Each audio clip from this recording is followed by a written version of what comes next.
todos estão com a carinha boa, todo mundo feliz aí, né? Ou pelo menos carregando a sua cruz silenciosamente. Queria, antes da gente começar, dizer que a parte da nossa conversa de hoje, ela já foi, de certa forma, falada, não esgotada, mas a gente já falou um pouco sobre mistificações, né? Sobre contradições e charlatanismo, e hoje vou procurar nunca encerrar, não tem nem como esgotar, mas trazer à baila aqui alguns lembretes para que a gente entenda. Assim como está separado no capítulo 27 e no capítulo 28, foi de muita sabedoria, o pessoal coordena e trazer esse capítulo junto, porque, na verdade, Kardec coloca um ao lado do outro, um em seguida, né? Exatamente para a gente vai entender a estratégia do nosso codificador. Espero que eu consiga deixá-la claro aqui. Então, o 27 de O Livro dos Médiuns, né? Fala de contradições e mistificações. Acho que você não está nem me enxergando direito, porque eu estou aqui meio do escurinho hoje, né? Tá dando para me enxergar direito? Não, né? Tá? Câmera boa de vocês. Então vamos lá. E a gente vai falar um pouco sobre o que se entende por contradição, o que se entende por mistificação, né? Quais são as causas das contradições, né? Existe contradição entre os espíritos superiores? É uma pergunta, né?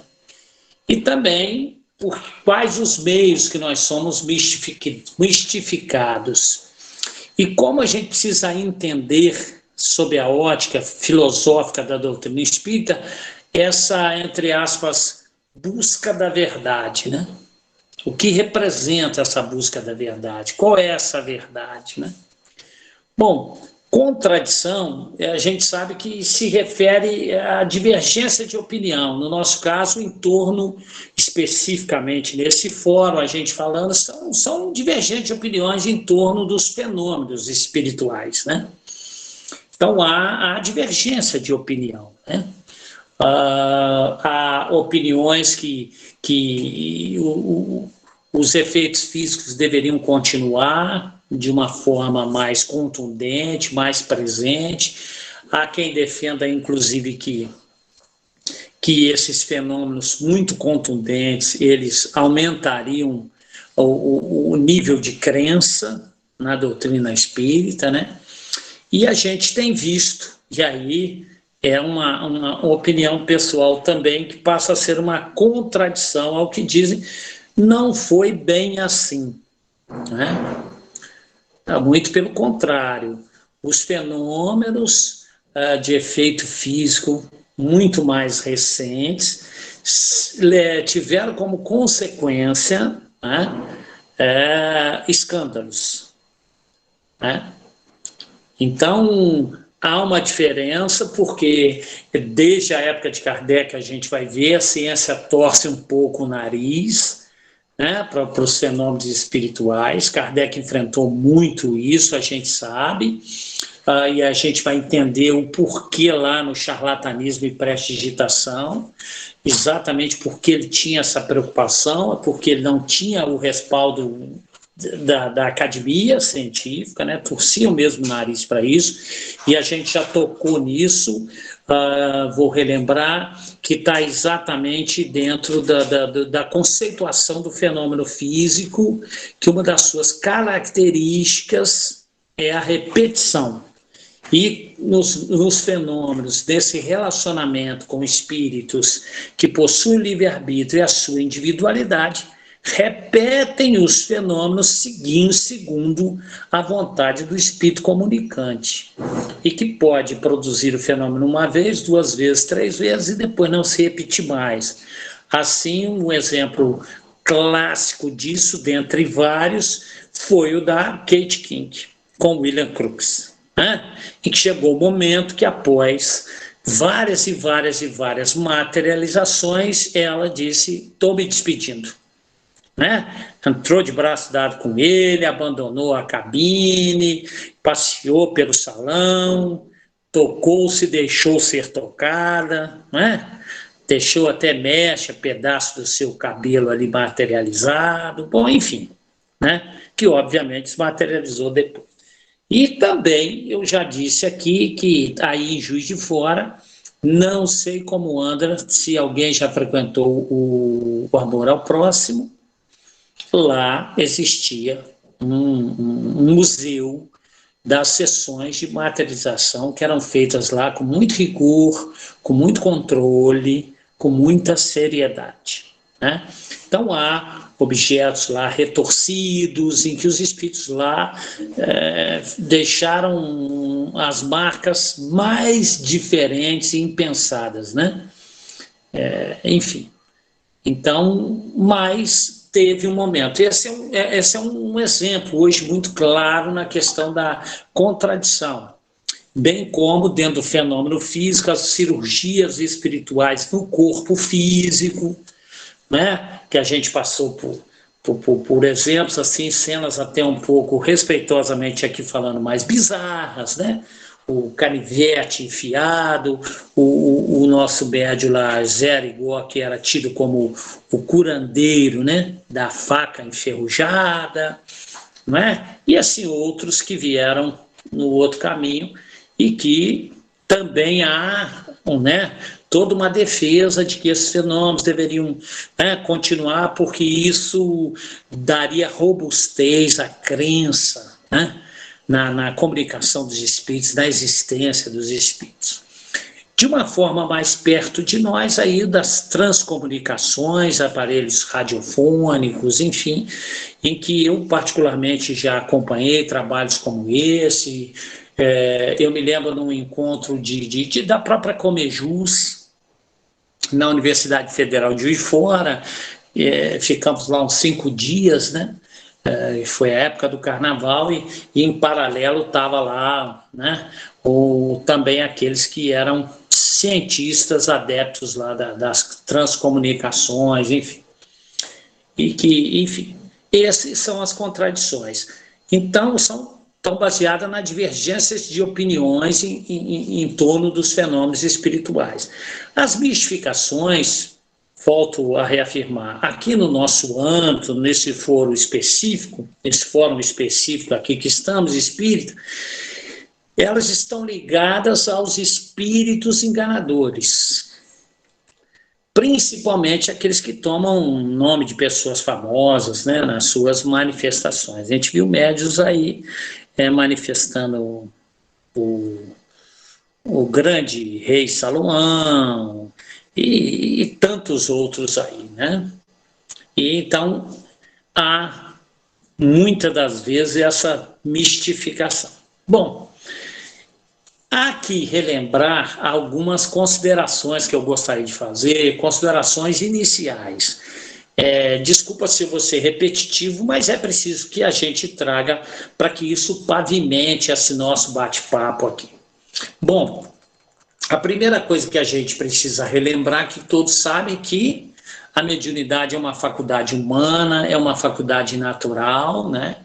E é exatamente através dela que a gente estabelece as relações entre encarnados e desencarnados. Vamos usar a terminologia kardeciana, entre homens e espíritos, né? Entre nós aqui, seres humanos, né? Que somos espíritos, claro, mas e espíritos. Então, e ela, quanto ao fenômeno, de uma forma bem simples, a gente podia dizer: quanto ao fenômeno, nós temos os fenômenos de efeitos físicos e os fenômenos de efeitos intelectuais. Lembra disso? A gente começou estudando lá no comecinho, lembra? Que a gente começou de uma forma bem simples, a gente viu todos os fenômenos físicos, a gente viu todos os fenômenos intelectuais, enfim, né? Então, quanto ao fenômeno, são essas duas características. E quanto à funcionalidade também, a gente poderia dividir em duas para ser bem mais didático. a mediunidade que a gente vai chamar generalizada de todos os seres humanos, e aí não vou entrar em graus e nem em tipos, né? E a mediunidade que a gente chama de mediunato, aquela mediunidade mesmo de prova e expiação, mas com profundo compromisso, né, com a moral evangélica cristã de nosso Senhor Jesus Cristo, certo? Agora, também gostaria de frisar que nós já sabemos muito bem disso, pelo mínimo conhecimento que tenhamos de nós mesmos, é que todos somos seres humanos imperfeitos, claro, né? E por isso estamos sempre sujeitos ao erro de interpretação da realidade, que isso também é importante que a gente, né? Bom, dentro da filosofia espírita, né, de uma forma geral, ela não difere da filosofia. Ou seja, a contradição dentro da filosofia, ela se mostra como?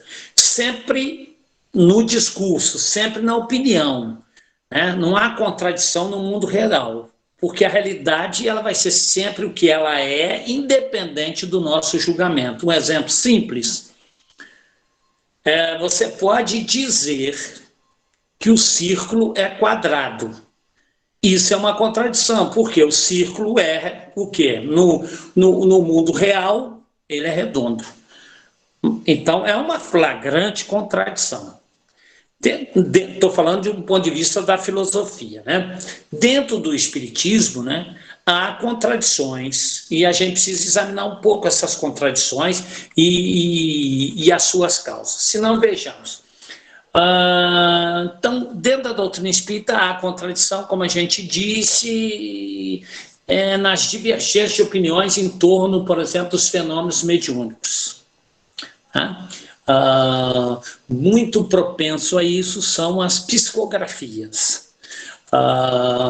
Se os médiums, isso não é uma estatística, eu não tenho, mas se os médiums de psicofonia se sentem inseguros, eu fico imaginando os da psicografia em relação àquilo que produzem.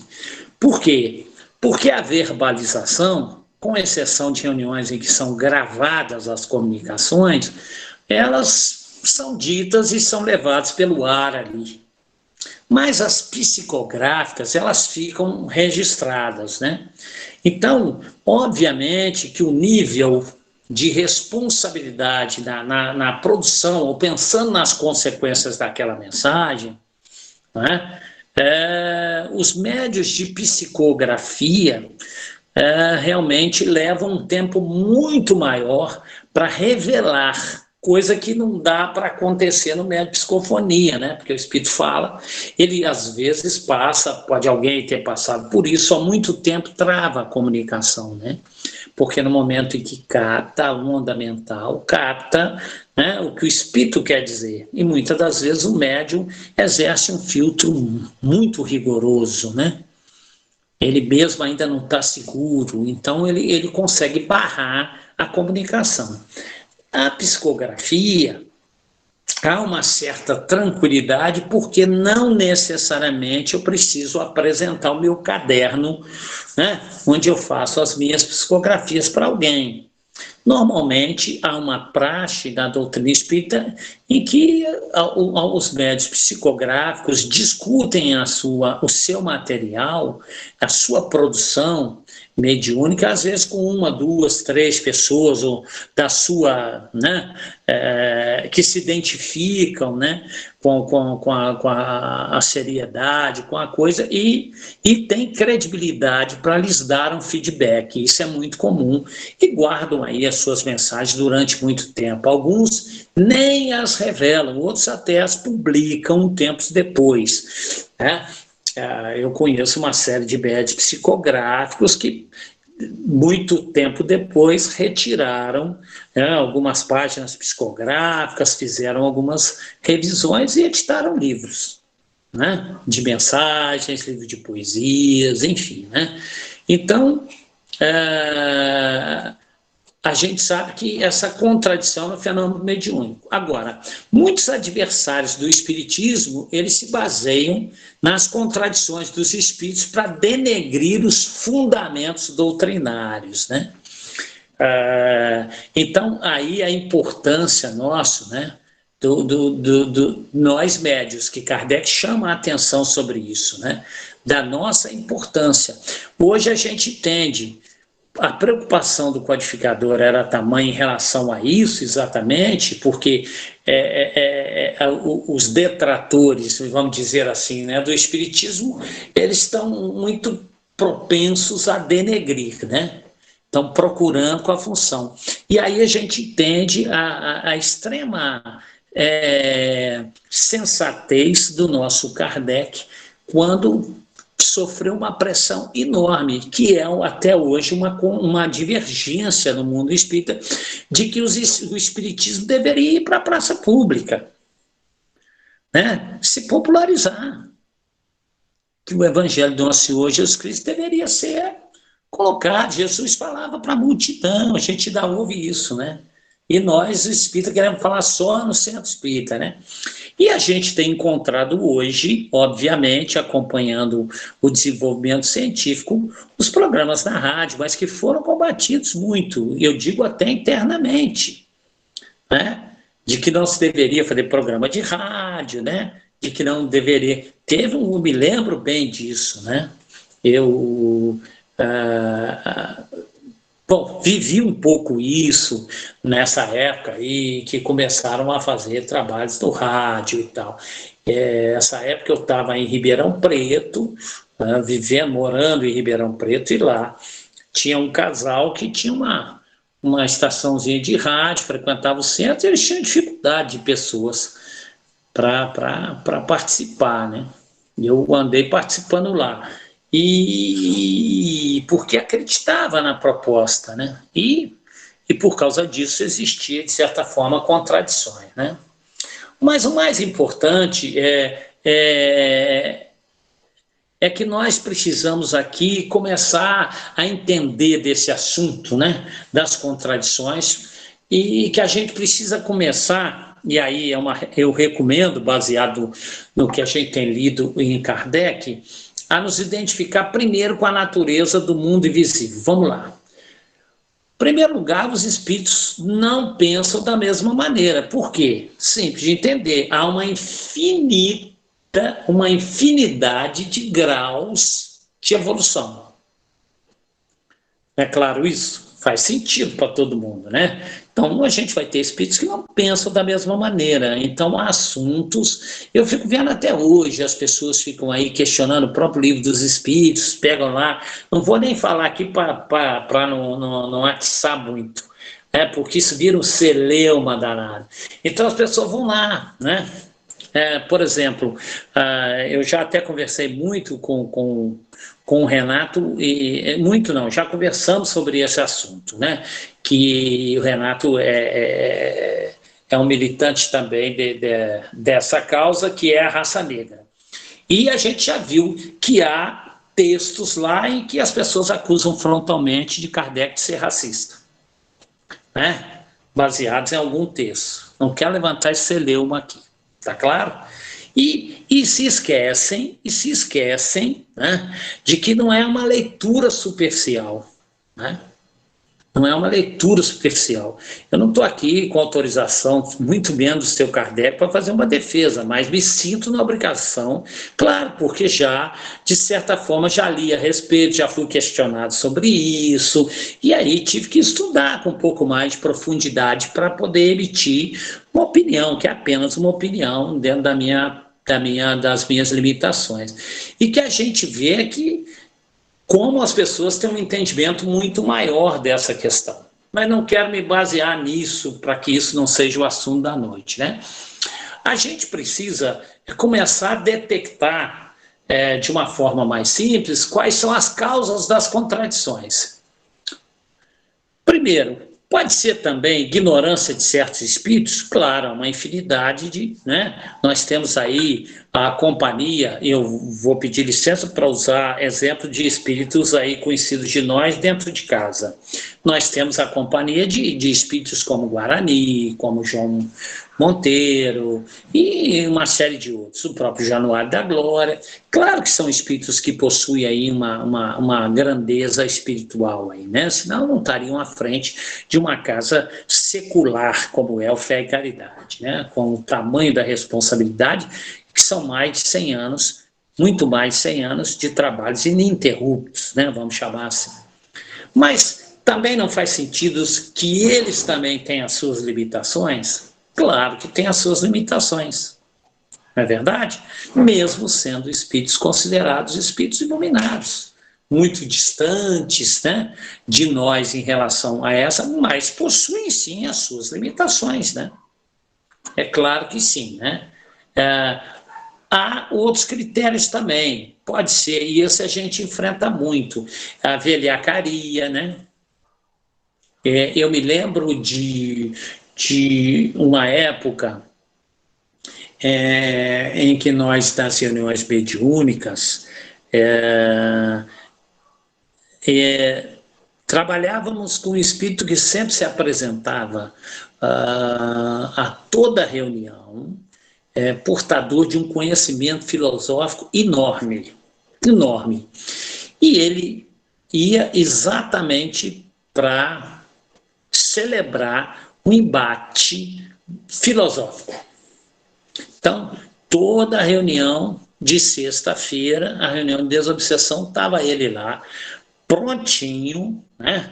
O mesmo médium, né? Sempre prontinho para iniciar o debate filosófico. E assim ele passou um longo tempo, até um dia em que ele não se disse convencido, mas que ele, né? E que a gente entendeu que havia um ganho muito grande e que ele resolveu se revelar.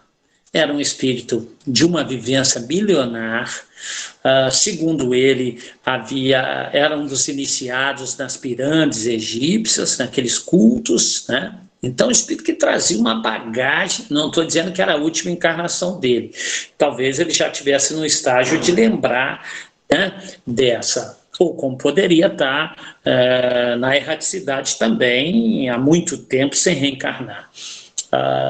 E ele se mostrava um profundo conhecedor. E aí ele disse que essa seria pelo menos uma visita e que ele não sabe se voltaria, mas que ele estava levando com ele muita coisa para que ele pudesse pensar. Eu não sei qual foi o desfecho disso, obviamente, no mundo espiritual, mas há um desfecho disso, né? Então, na verdade, era um espírito velhaco, né? Poderia, por trás daquilo, inicialmente, criar mesmo divergências, contradições, até para, sendo usado, digamos assim, dentro do seu orgulho, talvez, da sua vaidade, por outros espíritos que lhe estimulavam esse tipo de participação, né? Mas terminou dessa forma. Uma outra que a gente também pode pensar nas contradições podem ser a ignorância, a insuficiência, por exemplo, da linguagem humana, dos meios de comunicação, né? Para o espírito transmitir todo o seu pensamento. Pode ser sim. Uma coisa a gente precisa deixar clara, que espírito superior não se contradiz. Lembra, a gente já falou sobre isso. Mas as mensagens podem ser diferentes conforme pessoas e lugares. Tá claro? Jesus estabeleceu todo o seu potencial ao cegar Paulo de Tarso. Momentaneamente. Cegou Paulo de Tarso, né? Sabemos, né, da memorável encontro na estrada de Damasco. Não é verdade? E veja bem, para despertar para as realidades espirituais, né, ele apenas com o rocio da brisa, né, na folhagem, digamos assim, desperta Maria de Magdala. falando-lhe da porta larga. Percebe? Duas atuações, uma muito mais contundente, né? Em que cega e diz assim, Saulo, Saulo, por que me persegues tanto?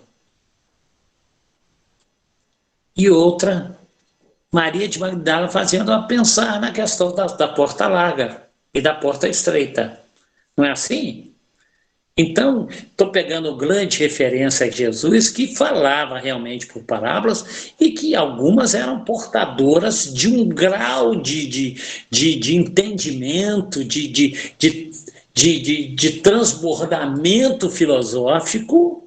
Quantas e quantas vezes o encontro que ele tem com Nicodemos, na verdade, pega lá o diálogo, o nível filosófico daquelas colocações, porque estava se falando, tem que contextualizar, né? De uma das grandes questões filosóficas, que é quem sou, de onde vim, para onde vou.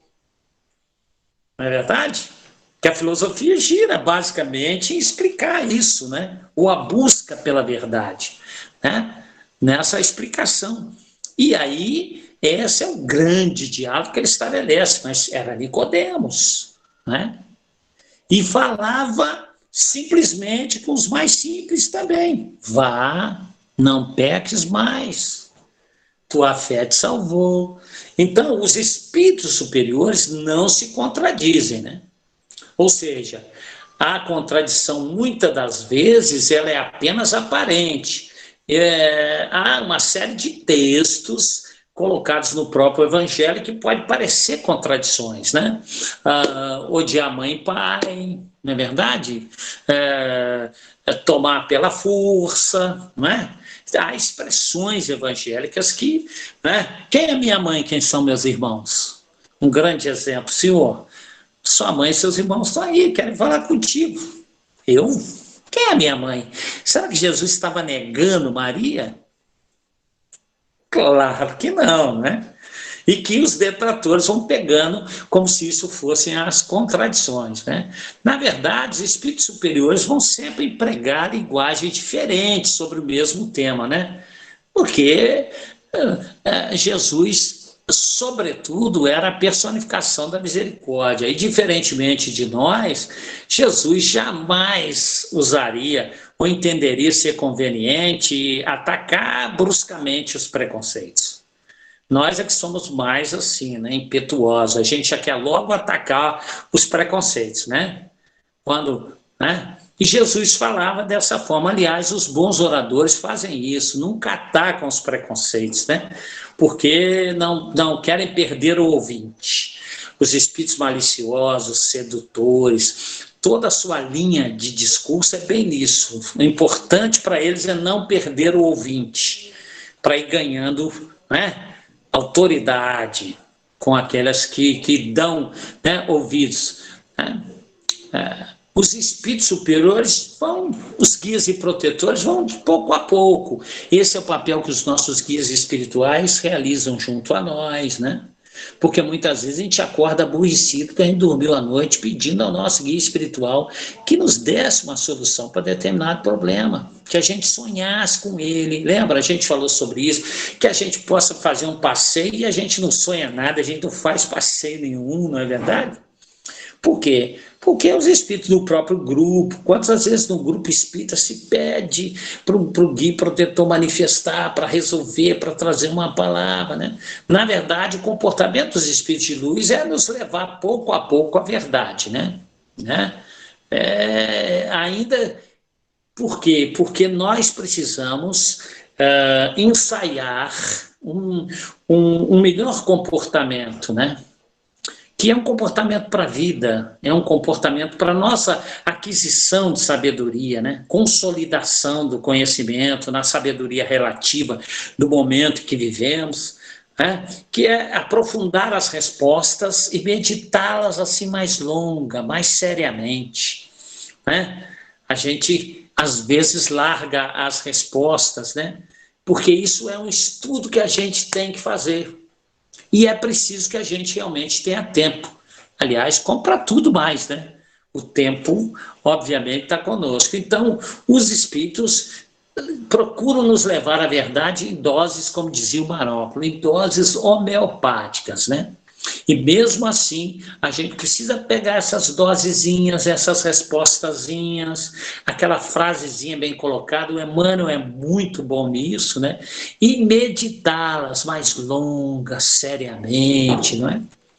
Então, é isso. Por quê? Porque quando nós queremos discernir o erro, né, da verdade, ou pelo menos daquilo que nos aponta o Evangelho, só tem um jeito: aprofundar as respostas e meditá-la longa e seriamente, né? Porque é tudo que no estudo se tem a fazer.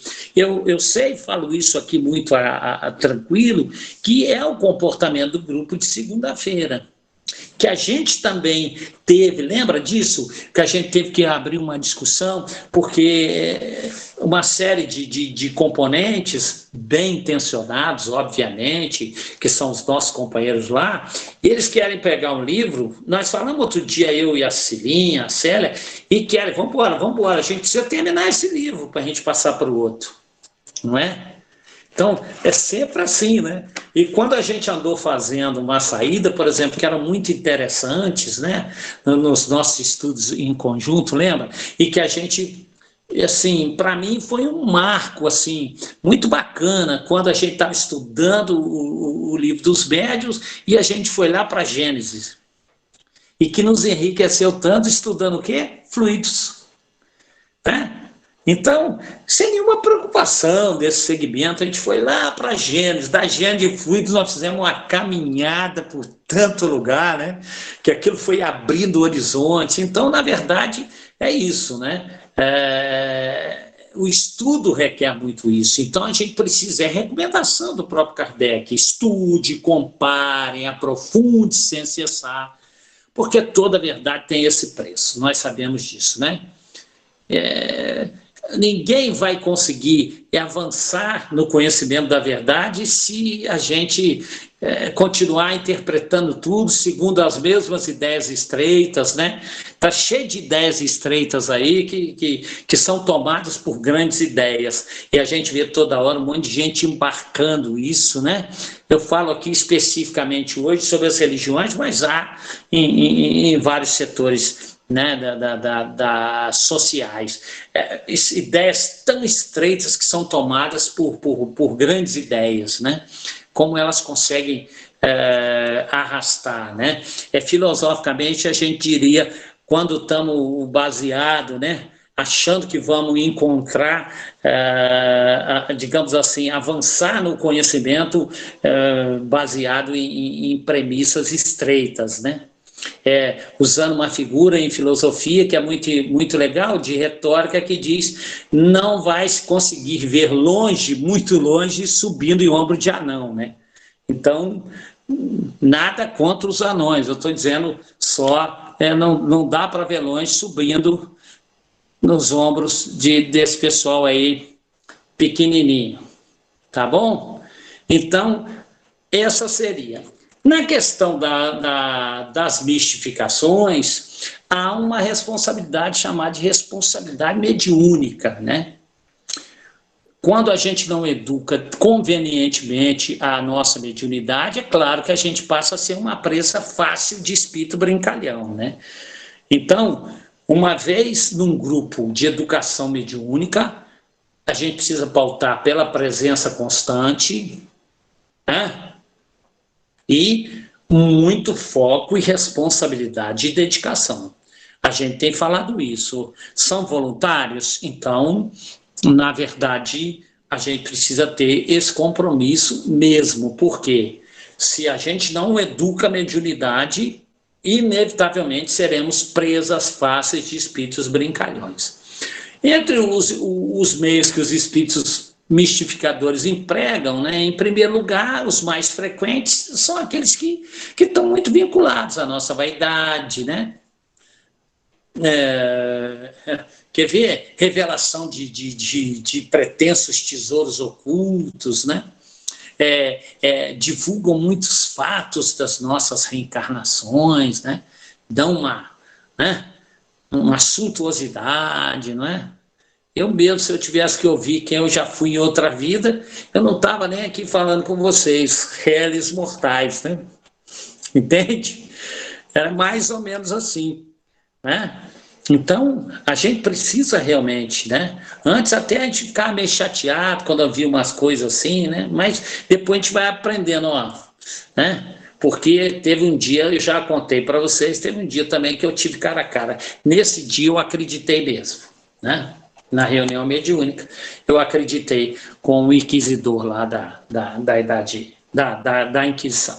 E a gente teve cara a cara e ele falou muita coisa que só eu sabia, né? De mim, exatamente. Esse foi o que mais teve credibilidade, né?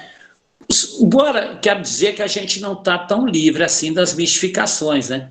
A Michelle quer falar isso. Michelle levantou a mão, tá, Heraldo?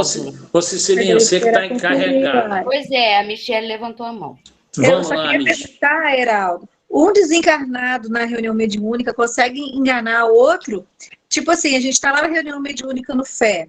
Aí o Januário da Glória nos acompanha, não sei quem que acompanha, né? Ele está lá junto. Aí chega um outro falando alguma coisa, mistificador. O Januário da Glória percebe e deixa ou ele não perceberia?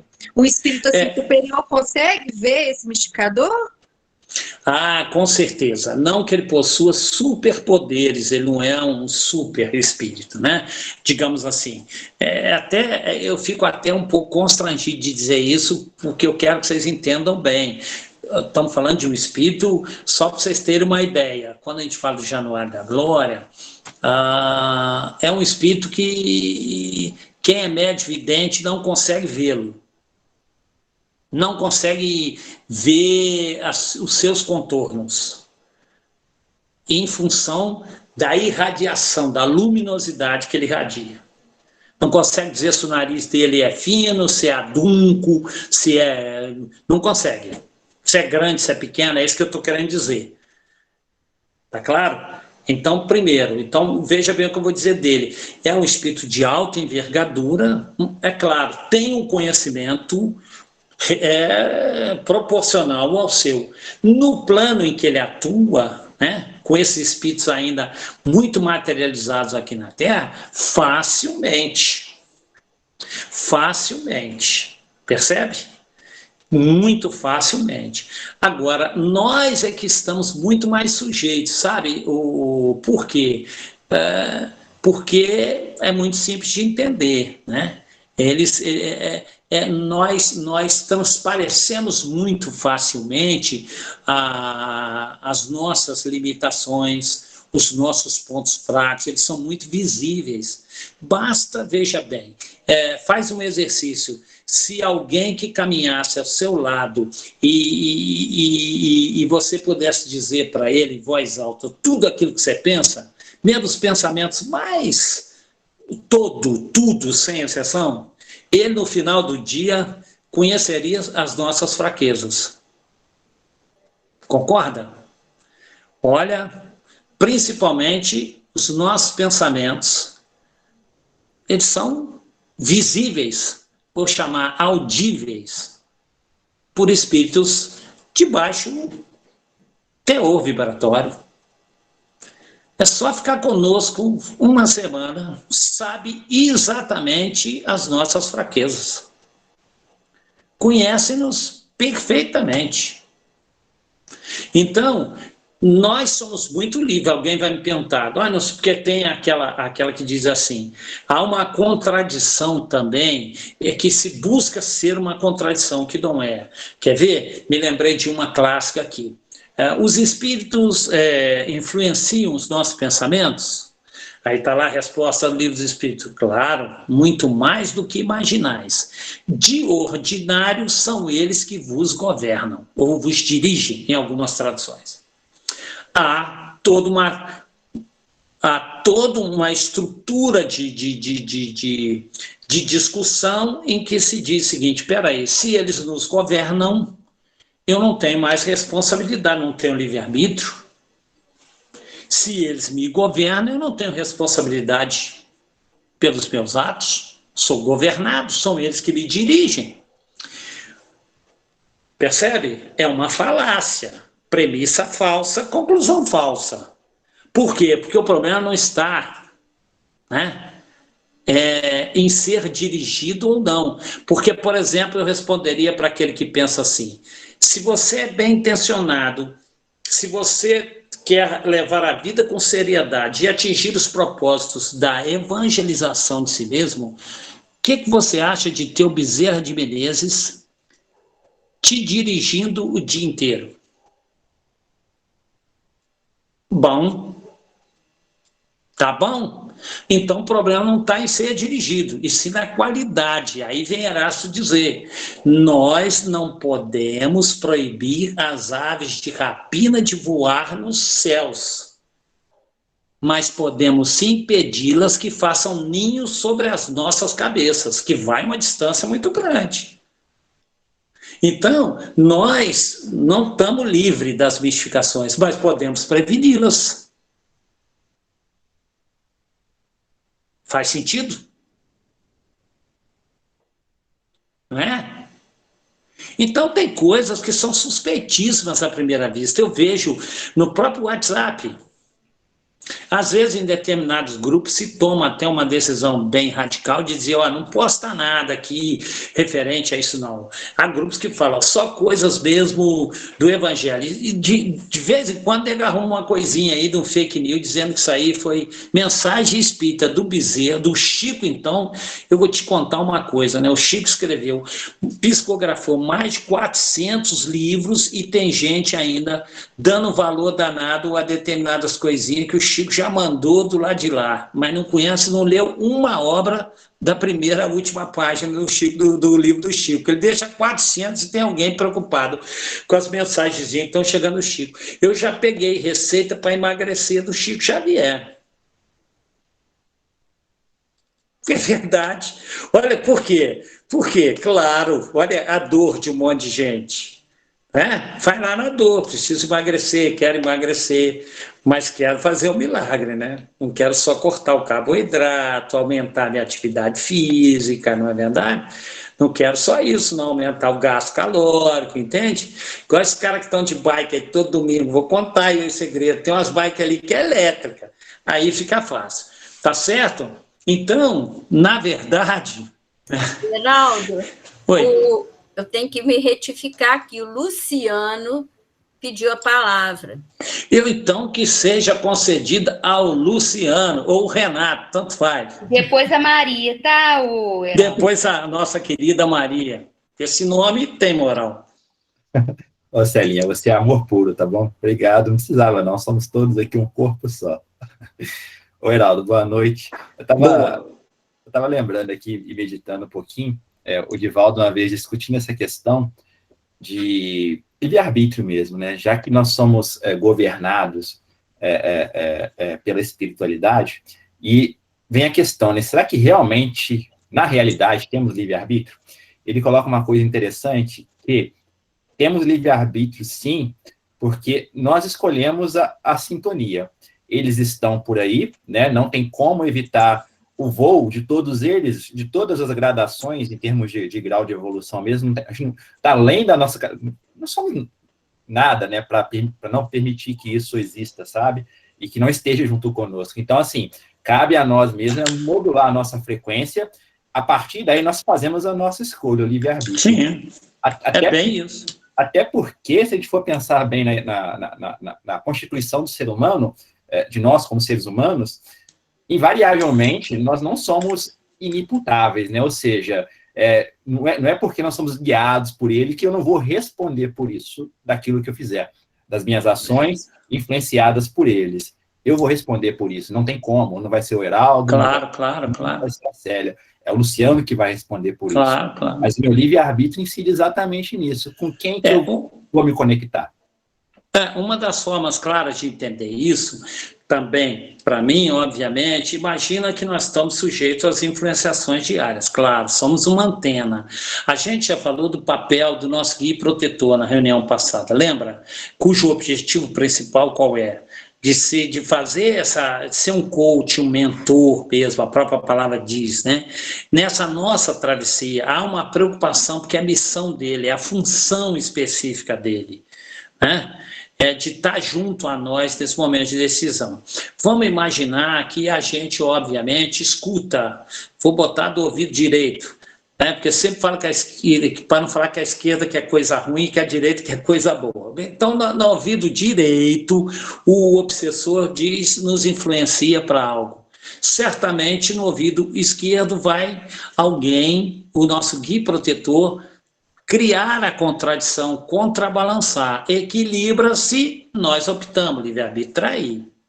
Percebe como fica muito mais fácil? Até nesse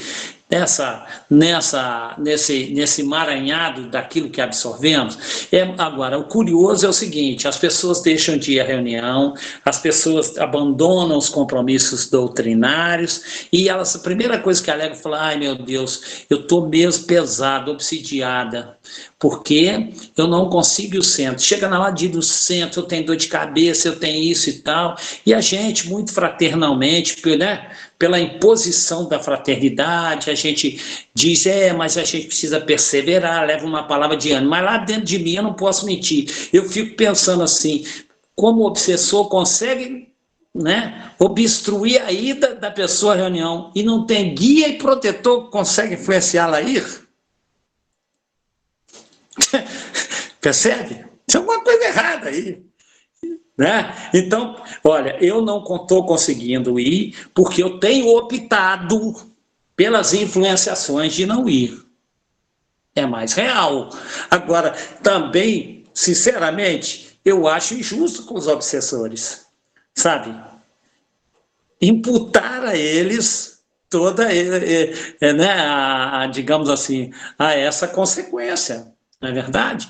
Então, repara nisso. Tudo que começa a acontecer de ruim conosco, a gente fala assim, é um encosto. Se você tem um mal-estar, o que você fala? Eu estou com um encosto ruim aqui.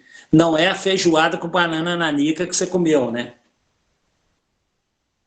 Entende? Percebe? E aí começa a fazer mediunidade terapêutica espírita de banalizar. Em vez de tomar um Alka-Seltzer, você quer tomar um passe. Um Alka-Seltzer resolveria. Percebe? A mudança de hábitos alimentares, com alguma intolerância, lactose, seja o que for. Mas primeiro, no âmbito espírita, imputa-se o quê? Estou com encosto. Aí você pega a sintomatologia, conversa, às vezes, no atendimento fraterno. Muitas das pessoas chegam lá, olha, eu estou com palpitação, estou com isso. Aí, conversa um pouquinho sobre a rotina. Né? Você vai ver que nem obsessor tem, porque tem pessoa que nem obsessor aguenta. Né? Elas ficam amargas, chatas, entende? Pessimista demais. Mas como é que você vai dizer isso para ela? Não tem obsessor, te aguenta. Né? E o guia espiritual está ali, né? Com toda a boa vontade. Maria, com esse nome aí, Maria. Venha, Maria. O microfone, Maria. Pronto. Eu fiquei curiosa da sua receita do Chico. Deu certo? Não, você não vai me pedir a receita, né, Deu Maria? Certo? Pelo menos me Não, eu não fiz, Maria. Eu não fiz, Maria. Eu prefiro fazer educação alimentar, Maria. Não, essa foi boa, viu? Esquece isso que não é do Chico, não. Não, esquece que não é do Chico, Maria. Não? Era de quem? Não, Maria. Eu prefiro educação alimentar, Maria. Eu prefiro você pediu, atividade. Né? Não, eu vi no WhatsApp, chegou para mim. Né? É isso. Olha, eu te agradeço demais essa oportunidade de ter esclarecido isso. Especial pessoa, se eu vou embora e está todo mundo pensando que eu pedi a receita para o Chico para emagrecer. Eu ia ficar rico. Eu ia ficar rico. Verdade. Perfeito, Maria. Obrigado você. Vamos lá, então. Tchau. Eu que agradeço, né? Então, na verdade, a gente precisa continuar aqui, né? Porque... a Michele levantou a mão, Heraldo. Vamos lá, Michele. Posso perguntar rapidinho? Que eu tenho uma amiga... Desde que não seja receita para emagrecer. Eu tenho uma amiga que trabalha numa mediúnica que falou comigo que está aparecendo nas reuniões dela espíritos de outras galáxias. Aí ela falou comigo, já que você vai no seu estudo, Michele, pergunta se isso é possível mesmo ou pode ser mistificador. O que você acha? Eu falei, você pergunta o que eu acho, que eu vou perguntar de noite pro Heraldo. Michele, eu nunca posso responder assim. Acho muito difícil, por quê? Porque, veja bem, depende do que se entende de outras galáxias, né? Quando Alcione reencarna né, lá no Renúncia, ela vinha de outras galáxias, né? Então, e vir de outra galáxia, não dá para fazer uma alusão, logo se vem de outra galáxia, logo é um espírito evoluído, porque os exilados de Capela vieram de outra galáxia. Não é verdade?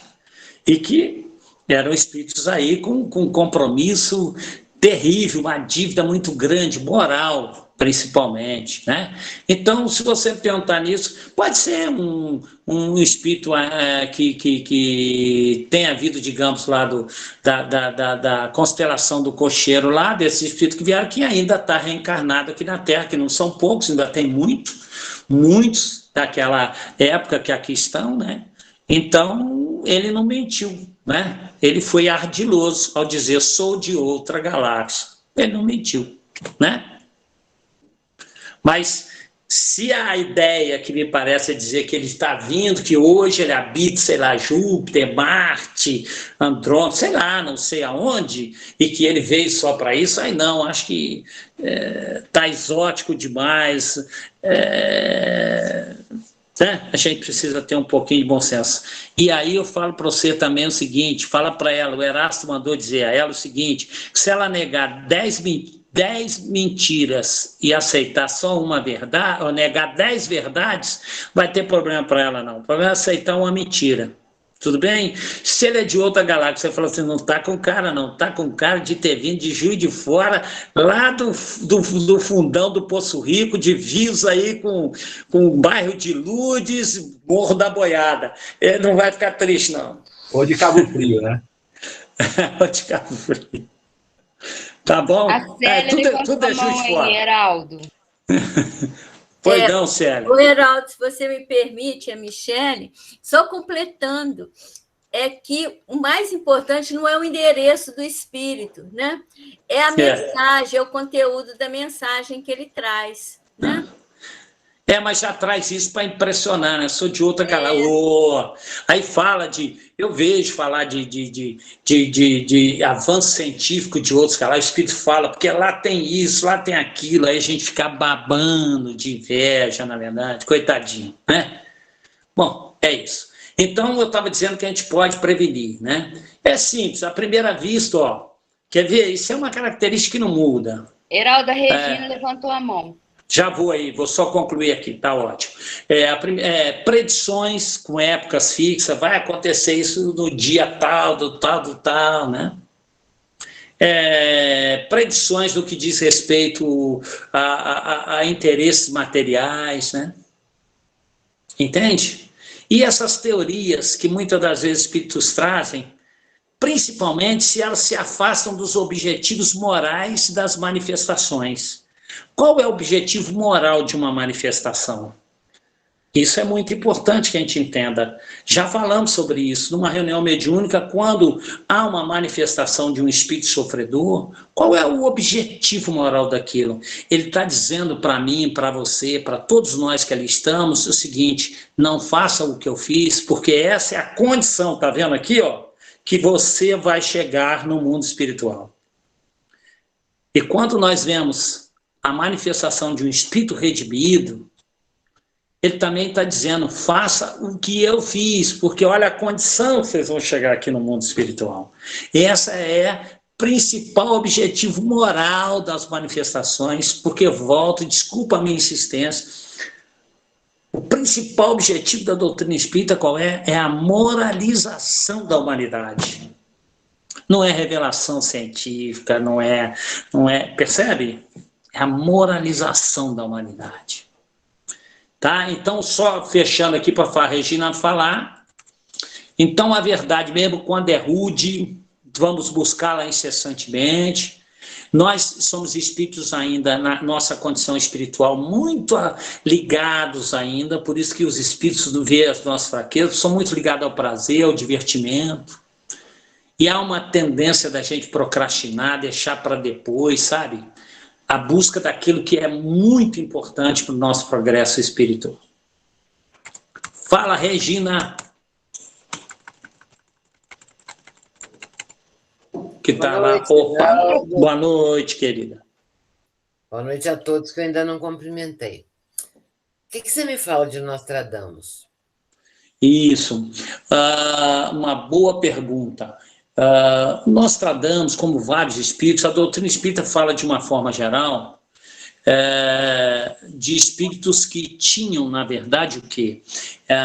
Um conhecimento que conseguem realmente antecipar pela lógica e pela ordem das coisas de uma forma coletiva.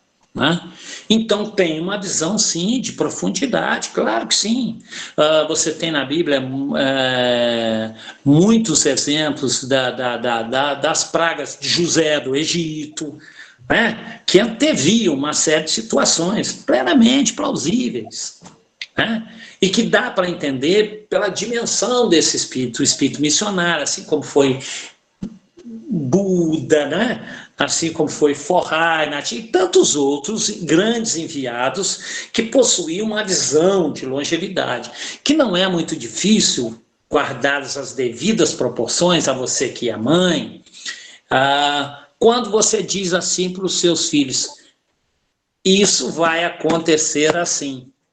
Você está baseada num comportamento dentro de uma lógica cuja experiência você possui, guardadas as devidas proporções, percebe?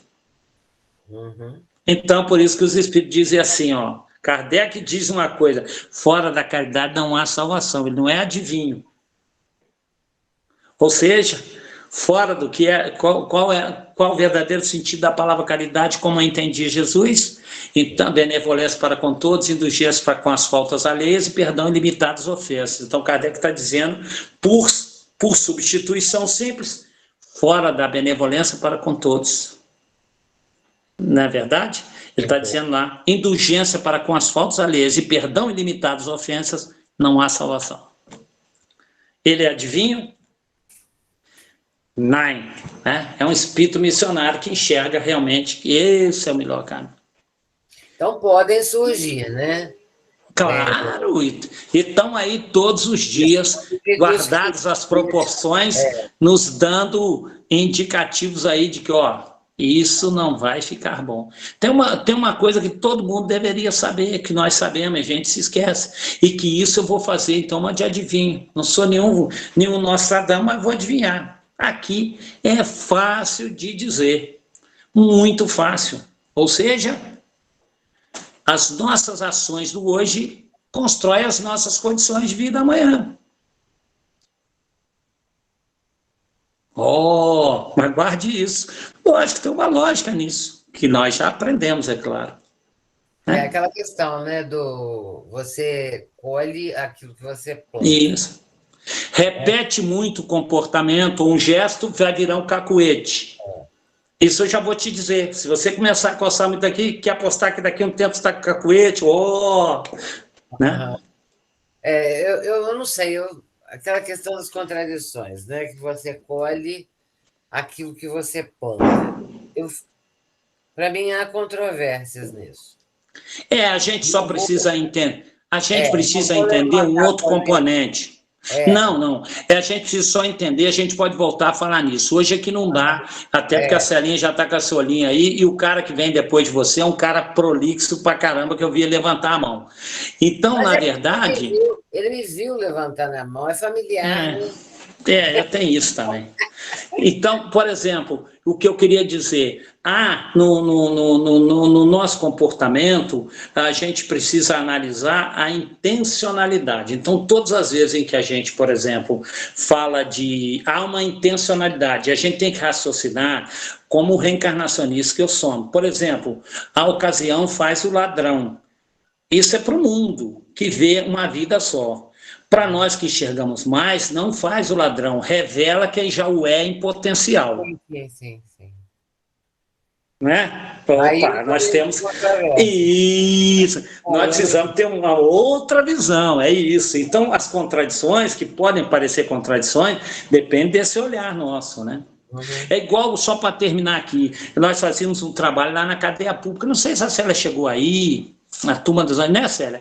E fazia um trabalho mesmo, a gente ficava preso lá, né? Passava uma hora preso lá. O cara vinha, abria a cela, a gente fechava, bom, enfim. E aí, uma vez, eu até fui questionado sobre isso. Alguém disse para mim assim, oh, você está fazendo aí, vocês levam biscoito, leva isso, fica lá, a gente dava a cantar, aquele negócio todo, musiquinha, etc. E aí dizia, esses caras não estão preocupados nada com isso, né? E você acha mesmo que esses caras vão sair da cadeia tudo bonitinho, espírita, acreditando em reencarnação, eles gostam do biscoito, isso e aquilo. Dizia assim, tudo bem, mas eu ter ouvido isso de alguém que não era reencarnacionista, para mim é aceitável. Agora, de quem é reencarnacionista, essa semente que se colocava lá era para eclodir nessa vida? Não era. Se ela brotar numa outra vida lá, ué, então não vamos semear? Não faz sentido quem é reencarnacionista ter essa visão tão curta, que aí é muito estreita. E você vai encontrar respaldo em teoria sociológica, psicológica, aí vem os estudos que diz que a recuperação não existe. Entende o que eu quero dizer? Para nós não importa isso, né? Isso é muito estreito quando se pensa na pluralidade das existências. Desculpa, Regina. Ô, Kiko, você tem 2 minutos. Pode ser só 2 minutos para a pergunta e a resposta fica para a semana quinta que vem. Mas 2 minutos isso você que tem aí. Eu vou perguntar em 1 minuto. Sem réplica e sem tréplica. Sem tréplica. Então vamos lá.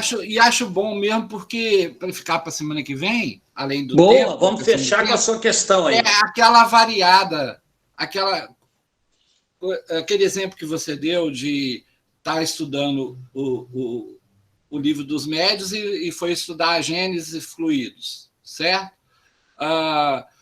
É dentro disso, essa questão que eu tenho, a gente está estudando contradição e mistificação. A mistificação é uma mentira, e mentira tem perna curta, rapidamente é desfeita, né? A contradição, ela é mais complicada.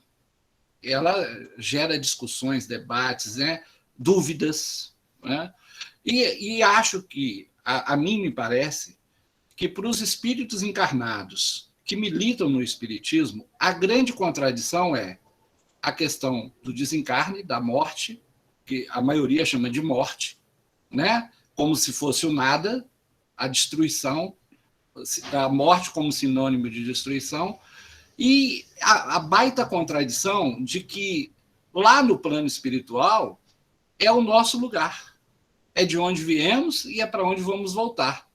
Então, e ao mesmo tempo, a gente precisa do medo da morte para não suicidar. Eu vou embora, eu estou sofrendo tanto, que eu Instinto de conservação. Né? É preciso esse medo para gerar o instinto de conservação e a gente ficar na escola mais tempo, né? Para poder se arrepender, para poder espiar e para poder reparar o mal, né? E evoluir. Então, assim, a pergunta é exatamente essa. Essa sendo a maior contradição que nós enfrentamos, como, principalmente em relação a quem nos procura no espiritismo,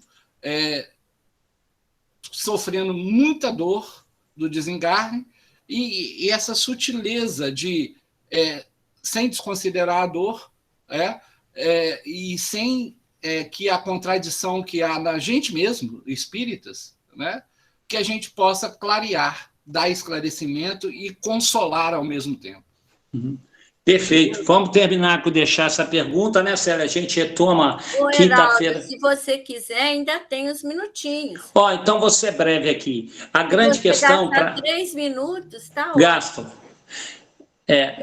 Kiko, a grande questão, Kiko e todos que estão aí, a grande questão é que nós precisamos virar a chave na mudança de comportamento. Para começar, o que é morte? A morte não é quando o espírito sai do corpo. Morte é quando, se estamos ligados a liames, é quando o corpo não consegue mais reter o espírito. Com exceção das mortes bruscas, e mesmo assim a vitalidade ainda retém muito o espírito, e a vitalidade está ligada muito à nossa preservação desse corpo, que é importante. Fala-se muito na hipótese em relação a sentimentos, em relação aos nossos recalques, em relação às nossas tendências, mas se fala quase nada sobre o timo. Essa glândula que vai ficando pequenina, vai desaparecendo, mas que é a grande responsável pela produção aí de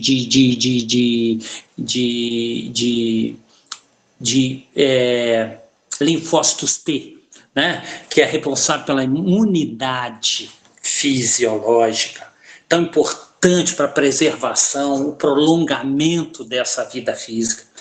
E aí, para terminar também, né, Kiko, as contradições, elas são muito importantes, porque, na verdade, qual é o grande objetivo dessas contradições, dessas discussões, dessas colocações? É importante enxergar os nossos limites.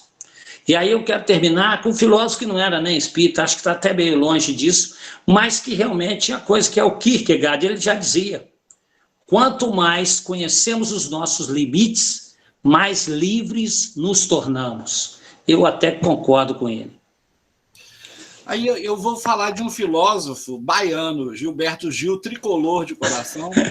Ele tem uma música sensacional, em que ele diz assim: não tenho medo da morte, tenho medo é de morrer. Porque a morte é depois de mim, mas quem vai morrer sou eu. Eu acho fantástico. Falamos sobre isso quinta-feira. Sim. Se a Celinha deixar aí, né? Oh, meu Deus, quem sou eu para deixar alguma coisa? Mas vamos lá. Heraldo continua, né? Na quinta-feira, esse estudo, porque vai falar do charlatanismo, dessas coisas, não é? E prestidigitação. Que é simples, pequenino, mas tem sim, porque a França do século XIX